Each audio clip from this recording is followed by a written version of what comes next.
ओम जयंती मंगला काली भद्रकाली कपालिनी दुर्गा क्षमा शिवा धात्री स्वाहा स्वधा नमोस्तुते नमस्तस्ये नमस्तस्ये नमस्तस्ये नमो नमः। जय माता दी मित्रों, आज गुप्त नवरात्रि का छठा दिन है और छठा दिन माँ त्रिपुर भैरवी को समर्पित होता है। प्रेम से बोलिए माँ त्रिपुर भैरवी की जय। देवी त्रिपुर भैरवी को बंदी छोड़ माता भी कहा गया है। पौराणिक मान्यताओं के अनुसार गुप्त नवरात्रि में माँ त्रिपुर भैरवी की पूजा करने से सभी प्रकार के कानूनी मामलों और कारावास आदि से मुक्ति मिलती है। यह माता अहंकार का नाश करने वाली मानी जाती हैं। दुर्गा सप्तशती के अनुसार त्रिपुर भैरवी के उग्र स्वरूप की कांति हजारों उगते सूर्य के समान है। धार्मिक कथाओं में इस बात का वर्णन है कि माता त्रिपुर भैरवी की उत्पत्ति महाकाली के छाया विग्रह से ही हुई है। देवी भागवत के अनुसार छठी महाविद्या त्रिपुर भैरवी हैं। माँ त्रिपुर भैरवी को कई अन्य नामों से भी जाना जाता है। माँ त्रिपुर भैरवी को सिद्ध भैरवी, चैतन्य भैरवी, भुवनेश्वरी भैरवी, संपदा प्रद भैरवी, कमलेश्वरी भैरवी, कोलेश्वरी भैरवी, नित्या भैरवी, रुद्र भैरवी, भद्र भैरवी आदि रूप माने जाते हैं। माँ त्रिपुर भैरवी की साधना एकांत में की जाती है। इसके लिए व्यक्ति को स्नान कर लाल रंग के वस्त्र पहनने के बाद पूर्व दिशा की तरफ मुख करके लाल रंग के आसन पर बैठकर पूजा करनी चाहिए। इसके बाद एक चौकी पर लाल रंग का कपड़ा बिछाकर एक थाली में रोली से त्रिकोण बनाकर उस पर त्रिपुर भैरवी यंत्र रखें। यंत्र के सामने घी का दीपक जलाकर त्रिपुर यंत्र की पूजा करें। उसके बाद त्रिपुर भैरवी मंत्र पढ़ते हुए लाल रंग के फूल अथवा लाल गुलाब अर्पित करें। गुलाब या चमेली का इत्र भी चढ़ाना आवश्यक है। साथ ही विधान के अनुसार मंत्र और संकल्प सीधे हाथ में जल लेकर करना चाहिए। मान्यताओं के अनुसार माँ त्रिपुर भैरवी की पूजा करने वालों को विभिन्न प्रकार के रोगों से मुक्ति मिलती है। साथ ही करियर और कारोबार में वृद्धि होती है। ऐसा भी माना जाता है कि अगर कोई व्यक्ति सच्चे मन से माँ त्रिपुर भैरवी की आराधना करता है तो उसकी मनचाहे विवाह की इच्छा पूरी होती है और यही नहीं, समस्त पापों का भी नाश हो जाता है। ह्रीं भैरवी क्लौं ह्रीं स्वाहा। ह्रीं भैरवी क्लौं ह्रीं स्वाहा। माँ त्रिपुर भैरवी के इस मंत्र का जाप मूंगे की माला से 15 बार करना चाहिए। माँ त्रिपुर भैरवी की कथा भी इस दिन जरूर श्रवण करनी चाहिए। कथा के अनुसार एक बार जब देवी काली के मन में आया कि वह पुनः अपना गौर वर्ण प्राप्त कर ले तो यह सोचकर देवी अंतर्ध्यान हो जाती हैं। भगवान शिव जब देवी को अपने समक्ष नहीं पाते तो व्याकुल हो जाते हैं और उन्हें ढूंढने का प्रयास करते हैं। भगवान शिव महर्षि नारद जी से देवी के विषय में पूछते हैं।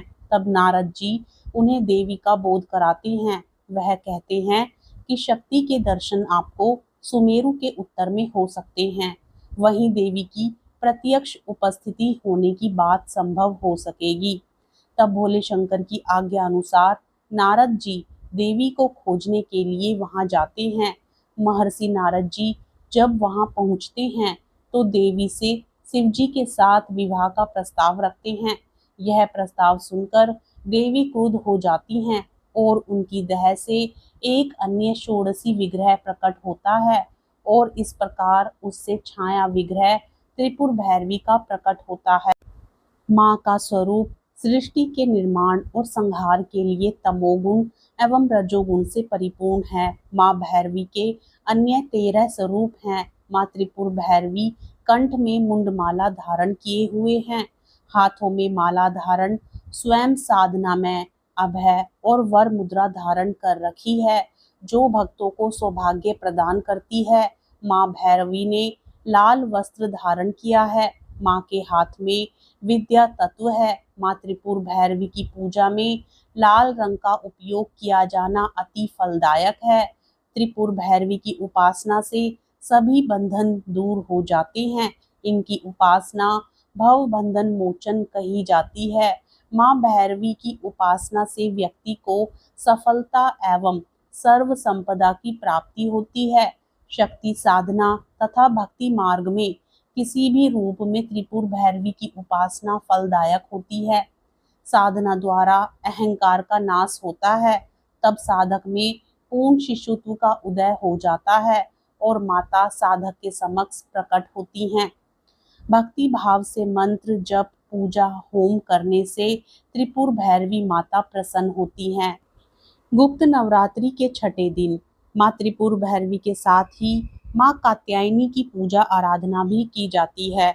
इनकी उपासना और आराधना से भक्तों को बड़ी आसानी से अर्थ धर्म काम और मोक्ष चारों फलों की प्राप्ति होती है।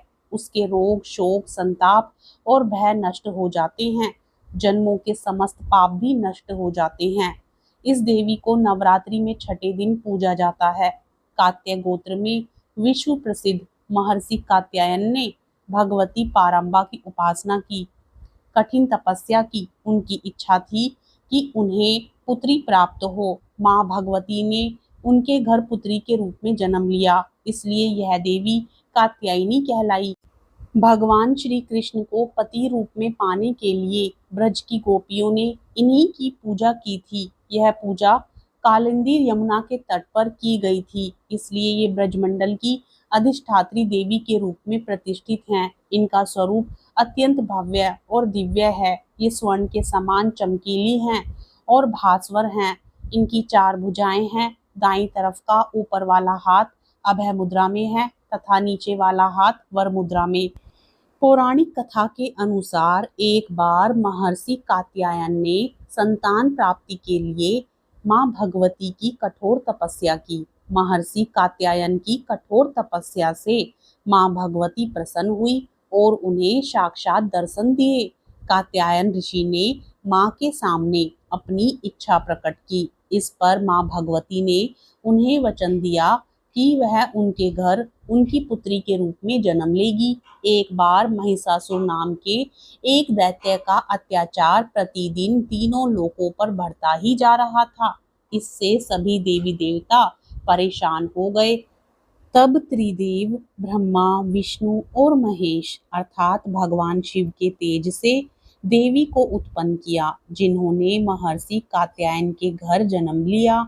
महर्षि कात्यायन के घर जन्म लेने के कारण उन्हें कात्यायनी नाम दिया गया। माता रानी के घर में पुत्री के रूप में जन्म लेने के बाद ऋषि कात्यायन ने सप्तमी अष्टमी और नवमी तिथि पर माँ कात्यायनी की विधि विधान से पूजा अर्चना की। इसके बाद माँ कात्यायनी ने 10वीं के दिन महिषासुर का वध किया और तीनों लोगों को उसके अत्याचारों से मुक्ति दिलाई।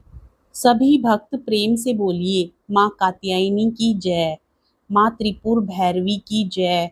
मित्रों, आपको आज की कथा पसंद आए तो वीडियो को लाइक जरूर करें और साथ ही चैनल को सब्सक्राइब भी करें। जय माता दी।